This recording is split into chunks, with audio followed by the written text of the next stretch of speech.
Welcome back to The Zone. We continue our discussion on track and field. Now, most athletics fans have been concerned with the recent form of Jamaica's two-time double Olympic sprint champion, Elaine Thompson-Herah. Her fifth-place finish in the 100 meters on Friday at the national trials meant she failed to book an individual spot on Jamaica's team to Budapest, the World Championships this summer. Some fans looking on have wondered if returning to the MVP track club that took her to the highest point of her career can help resuscitate said career. Thompson-Herah had left the MVP track club 2 seasons ago. However, the MVP head coach, Stephen Francis, shut down any chances of a reunion. In an exclusive interview with SportsMax.tv, Francis said he felt Thompson-Herah disrespected the club during her departure and will not be welcomed back. The way she left and the comments that she made and the fact that she has yet to credit any member of the MVP staff who paid her a lot of attention and went through a lot of sacrifice to get her healthy enough to run and to do what she did in 2021. She didn't say anything about that from MVP. No, that never sits well with us. Even if she had said, thanks to MVP, you know, I'm really grateful, we would have been fine. But right now, I would take back any of my former athletes, but not her. No. The man who created the storm is right beside me. Leighton, what kind of journalism was that in asking such a question to Stephen Francis, knowing that you would have antagonized an answer like that out of him? Well, let me tell you how this story became a reality.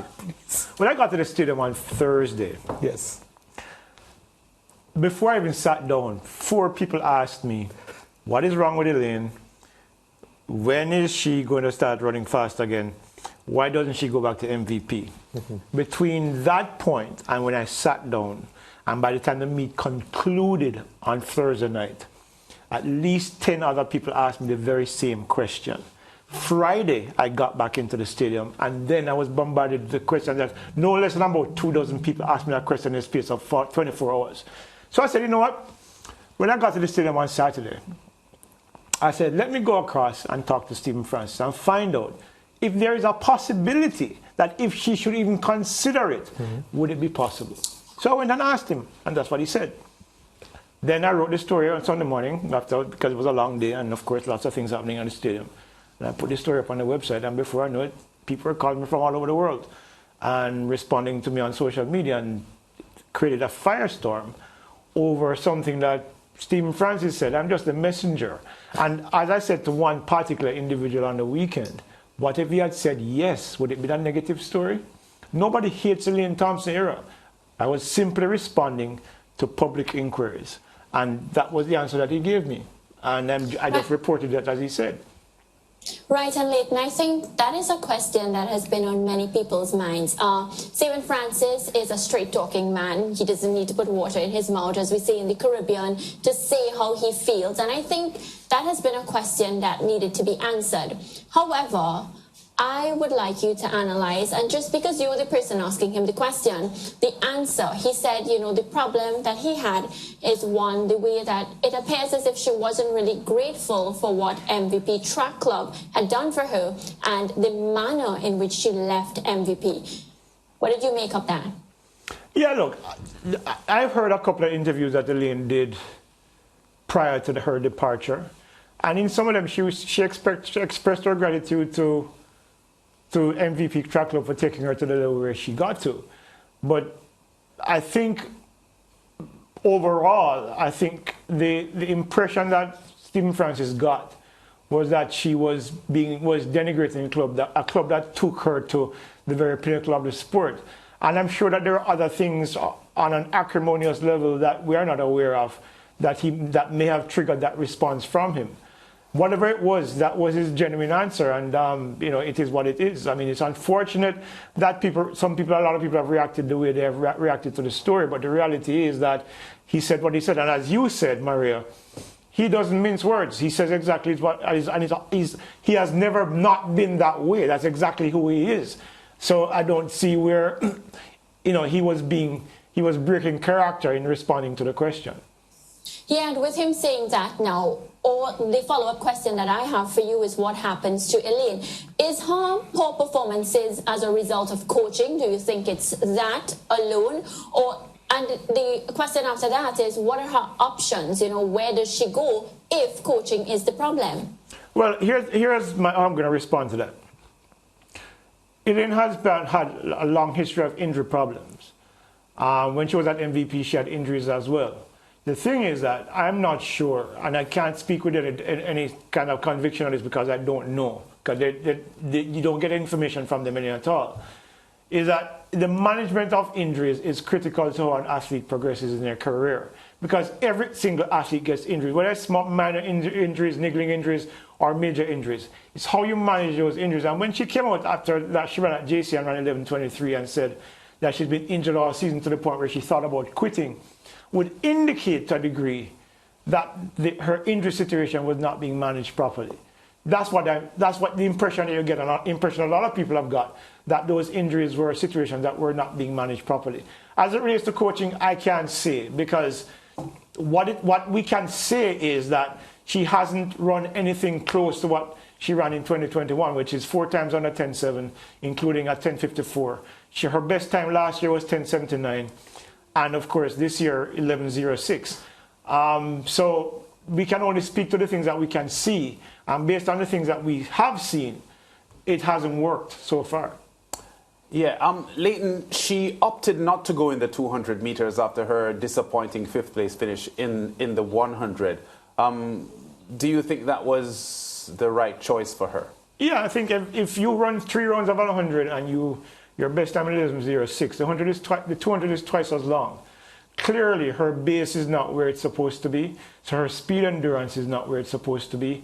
That means that somebody who's run 21.54 going into 200, you're going to most likely see 23 seconds, which is what we saw earlier in the year when she ran in that meet in Florida, where Melissa Jefferson ran past her at 150, and like she was standing still.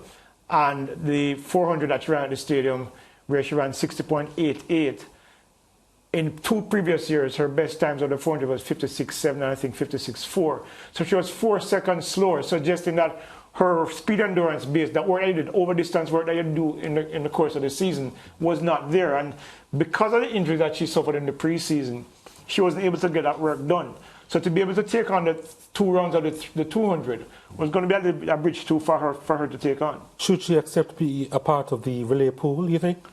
I think so. I mean, look, she can't possibly do any harm running on a relay leg, for example. And she was 5th.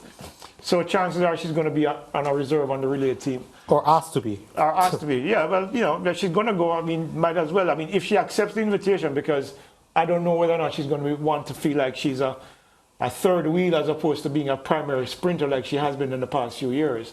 But if she does go, I mean, I don't see any harm. I mean, the fact is that Jamaica has a strong enough team to win a medal, and if she does compete, it's a chance to win a medal in a year when she has not come close to the form that she's not normally displayed. So it adds to her trophy case, and it adds to her legacy. Yeah, very troubling story this, Leighton, because one of the things about being an elite athlete is that the fans tend to be very fickle.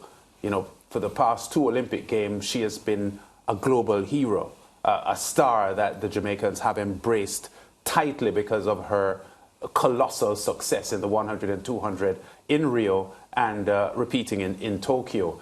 And it is a little troubling for me that, you know, athletes are in a position where they have to endure the kind of reaction from fans. And now, because she isn't where we know she can be or has been, I don't know if the fans understand well enough what she's going through. Because just ahead of these championships, she did give an interview, Leighton, expressing honestly how troubling the season has been for her. We analysed, based on her body language and the things she was saying, that she was mentally off the pace completely. So I'm just saying that to say that I don't think we should be surprised with what we saw at the Nationals, given how her season has been. Does she go to Europe to compete? She has just signed a Puma contract recently. What does her summer look like? How does she get herself back into the frame of mind that we know Elaine Thompson-Herah is, which is a champion? Well, you said it. I hit the meet circuit, you know, try to get sometimes below 11 seconds, and keep yourself in the conversation, because the reality is, over the years, I look at Elaine Thompson's career, she's had peaks and troughs. Yes. And those peaks have been very high and the troughs have been very low. And this is another trough. There is nothing to suggest that she can't come back from this. She might have to make changes in her career and in her system and in the people around her. She might have to make changes in her training program. But whatever it is, there is still an opportunity for her to rise to the pinnacle again, because we've seen what she's capable of when she's at her very best. Yes. So it's not the end of the world for her, but there's going to be a lot of soul searching, a lot of very difficult decisions to make from here on as to how she gets back to the top of the sport, because sporting careers are short, and her legacy is already cemented. A double Olympic champion, no other woman has ever done that in history before. So her legacy is set. But what she does now with the rest of her career to add to that legacy will depend on the decisions that she makes in this off season, and well, for the rest of the season and in the upcoming off season heading into 2024. Before you go, because we failed to mention this performance at the national championships in the previous segment, but I need your comment in regards to what Rowan Watson did in the 100 meters. Of course, we're talking about the transition that's being made to some new blood coming into the Jamaican track and field system, and he's one of them. Yeah, who? Rowan Watson? Yeah, that's what I said. Everybody was asking that question. Yeah. Everybody was asking that question when they saw him flash across the line on Friday night. People they turned to me. Some guys were sitting there, like, who's that? I don't know. You didn't know? I'd never heard of him before. Okay, wow. Okay. MVP for you. So I went across and I spoke to Stephen Francis about him, and he tells me this very interesting story that he couldn't get any of the elite high school kids to come to MVP for whatever reason. They said the training is too hard. They said that when they bring their girls to the camp, they can't get to do what they want to do. So they had to go out and find a new sprinter. Yes. And he entrusted his team to find a guy. And they found this guy, Rowan Watson. They brought him into the camp last September. And I think they saw him at a meet at Jamaica College where he ran 10-1 or something like that. Anyway, and they brought him in, and according to Stephen Francis, his progress has been remarkable. So he's moved from being a middling sprinter to somebody who was very capable of running sub-10s, and he believes that he can actually go to the Worlds and end up on the podium. He says he's not sure because Daniel Hughes is running really well, and he's not sure where Fred Curley is, but he believes that he has as good a shot as any of getting on the podium, which tells me that he believes in his capabilities to improve even more than the 991 that he ran to win at national championships. So that he, along with Kishane Thompson, are probably two of the new finds for Jamaica. And of course, now we have five guys, because Ryan Ford ran 998, yes. So you're looking at somebody 996. 5 guys now under 10 seconds, and looking like we have a strong relay. And of course, Stephen Francis is on record as saying over and over that gives him more thrills to take an athlete who is not, impressive in school competition and making them into stars. And significant that we started the segment talking about Elaine Thompson-Herah, because that's what he did with her. She could hardly make the Manchester high school team for high school championships. And then in 6 or 7 years, she's a double Olympic champion. So that's what Stephen Francis is about. He has said that it gives him a lot more satisfaction to take second-rate athletes to world levels than taking stars from high school, into a transition of being competitive at the global level as well. Absolutely. And there's one thing before I go, guys. Listen, for all of you watching, nobody hates Elaine Thompson. In fact, I am one of her biggest fans. But as reporters, as journalists, we have a duty to respond to questions that people are asking. And not every time the reaction, the reporting is going to be positive. It's going to be objective as we can get it. And the reality is, sometimes it's sour, sometimes it's sweet. And we're just the messengers.